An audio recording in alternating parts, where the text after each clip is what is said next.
மகர ராசிக்காரங்களுக்கு வந்து இப்பதாங்க எல்லாமே முடிஞ்சுது அப்படிங்கிற ஒரு தன்மையில கஷ்டம் விலகிச்சு, எல்லாம் விலகிச்சுன்னு 3ஆம் இடம் தைரியஸ்தானம். தன்னம்பிக்கையை கொடுக்கக்கூடிய மகர ராசிக்காரங்களுக்கு முயற்சிக்கு வெற்றியை கொடுக்கக்கூடிய ஒரு ஸ்தானமாக மகர ராசியில இருக்கிறனால, இந்த சனி பகவான் அவங்களுக்கு அ இ இன்பத்தை போதிப்பார். துன்பத்தை இன்ன வரைக்கும் அனுபவிச்சா இனிமே இன்பம் தான் உங்களுக்கு அப்படின்னு சொல்லலாம். அடுத்தது கும்பராசிக்காரங்களுக்கு.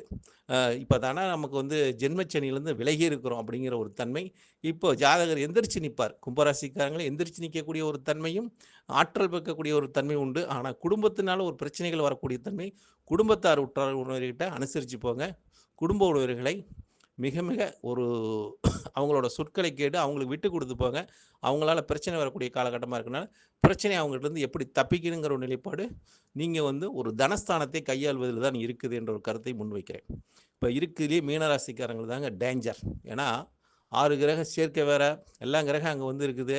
இப்ப மீனராசிக்காரங்களுக்கு எப்பொழுதுமே ஒரு புத்திசாலிகள், அறிவாளிகள் என்று சொல்லலாம். ஏன்னா, அவங்க எல்லாமே யோசனை பண்ணி, ஆலோசனை பண்ணி, கழுவுற மீன்ல நழுவுற மீன் மாரி ஒவ்வொரு விஷயம் செஞ்சுட்டு இருப்பாங்க. இப்ப அப்படி செய்ய முடியாதுங்க. எது செஞ்சாலும் மாட்டிக்குவாங்க. எது செஞ்சாலும் சிக்கலாயிரும். மீன் வலைக்குள்ள மாட்டுன கதையா தான் மீனராசிக்காரங்களோட நிலைமை இருக்கப் போகிறது. மீன் சிக்கிக்கிச்சு வலையில. அது வந்து தப்பிக்குமா? தப்பிக்காதா? என்பதை இந்த சனி பயிற்சி கடந்ததுக்கு அப்புறம் தான் தெரியும். அதனால மீனராசிக்காரங்களுக்கு முழுவதும் கவனத்தோடு செயல்படுவது, மிகவும் கவனமாவோட இருப்பது, தங்களோட உடல்நிலையில் மிக அக்கறை எடுத்துக்கொள்வதும் இவங்களுக்கு சால சிறந்ததுங்க. இந்த சனி பகவான் யாருக்கு துன்பத்தை தருவார்? யாருக்கு இன்பத்தை தருவார்? என்ற ஒரு தலைப்புக்கு, இது இன்பத்தை தருமா? துன்பத்தை தருமானா, இன்பமும் துன்பமும் கலந்தது தான் வாழ்க்கை.